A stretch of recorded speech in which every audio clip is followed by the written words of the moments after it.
Welcome back to Rock and Roll Garage. Today we're going to take the Maverick out and wash it.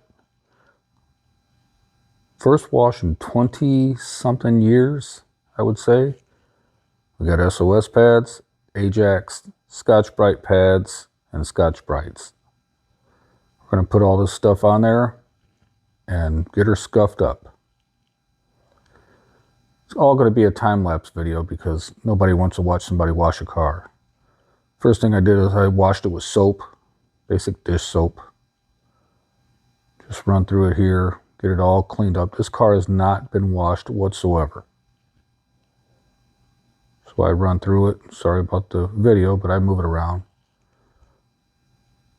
This, believe it or not, was a Texas car. I know you watched me put a floor pan in it, but all these Mavericks rust on the floors. Firewall down to the floor. But this was an actual Texas car. It had window stickers on it from 99 and 2000 from Texas. The hood, of course, is off a different car. I ain't gonna sand that one or Scotch-Brite it. I gave it a quick run through with the soap and water. This thing, it was sitting outside, I can't tell you how many years, but it's been a long while. That trunk is just total sunburnt.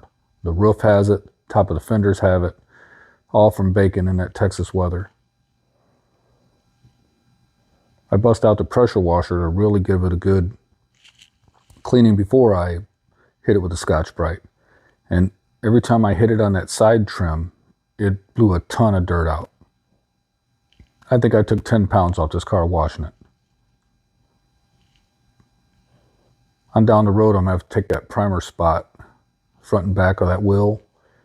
And I got some Ford Tan rattle can I'm going to try out, just to try to blend it.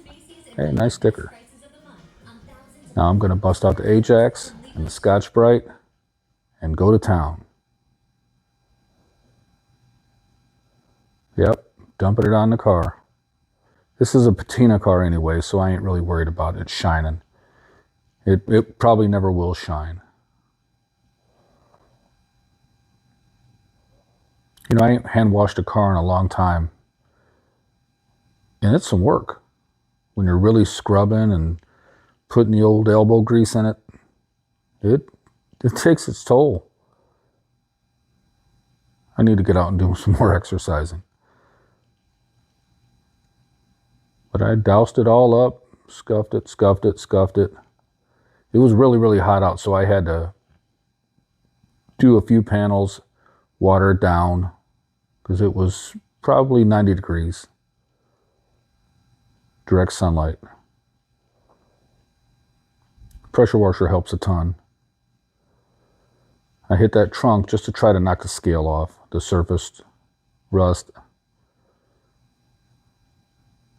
I don't know the future of this car, what's going to happen to it.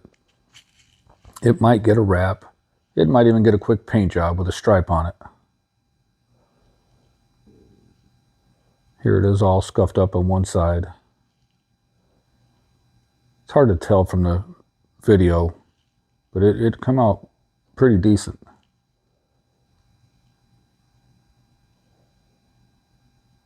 Quick walk around. Top of the fenders.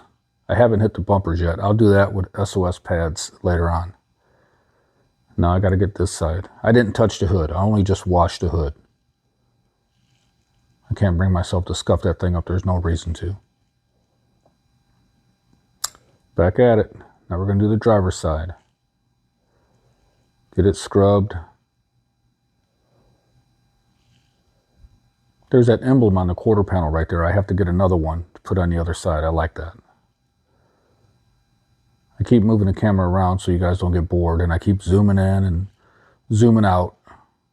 That's all done in editing. I have nobody to run the camera for me, or videos would be so much better. Someday. Just keep on a scuffing and a waxing. Washing, I mean. There's hitting the bumpers once. Once I get it all washed off and pressure washed, I will grab the SOS pads and go to town on the bumpers. Here we go. Look at this guy.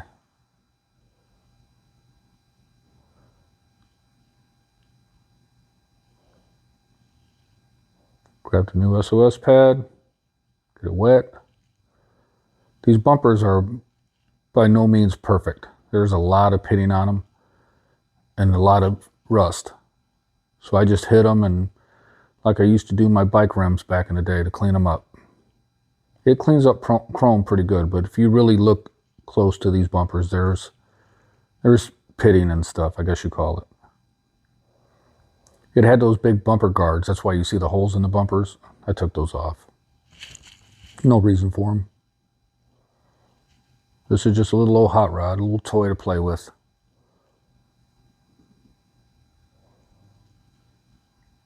Just hit it with the old SOS. Keep it wet. The bottom sides are rusty and you can't do nothing with it, but I still hit them anyways. The bumper actually comes out pretty decent for a driver, and that's all it is. It's just, like I said, a little toy, a little thing to hot rod around town. I don't know the future of this car. I don't know what's going to happen to it. Time to go to the back one. This one's a little bit worse than the front, rust-wise, but it cleans up good. Good enough, let's put it that way. When I was building this car and I ran across that four-door parts car that I cut up, it had these on it, so that's one of the reasons why I got it. There we go, all scrubbed down. Cleaned up the mess somewhat. I got to pressure wash the driveway. I still got a little Comet left on there somewhere. You'll see it in the next video. Next part of the video, I mean. It come out pretty good. It kind of fades the rust a little bit. Gives it a more, I don't know, less texture. Smooths it out, I guess you can call it. But it come out pretty good. The roof come out real good. I'm debating whether I should put the old wipe-on clear coat on this thing. That might be a future video. Some of that patina clear you put on there by hand, not spraying it, just wipe it on. I don't know. Well, here she is, back in the garage. It looks so much better. I got to get the tint off those side windows and maybe off the back. But that thing, night and day. It still looks rough. I might do the clear coat, patina, wipe on stuff. I don't know yet. I do need to touch up those spots. I got a can of this Ford tan just to spray on that. The hood's staying. I can't bring myself to touch it. But it turned out pretty good for an old Texas car. Look. Oh, still got powder on it. I gotta wipe it down. Heck yeah. The old Maverick. Getting close. I gotta change the speedo in it. Get the front headlights to work. I got the rears. I need to get the fronts. So, 74 Maverick. AJAX wash. Been a while. Thank you all for watching. Like and subscribe. Rockin' Ron Garage.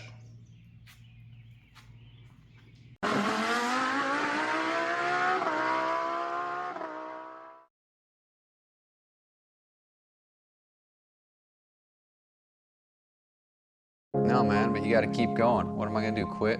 That's not an option. You got to keep on keeping on. Life's a garden, dig it? You make it work for you. You never give up, man. That's my philosophy. He's a man. A full-grown man who works and loves and makes things with his hands.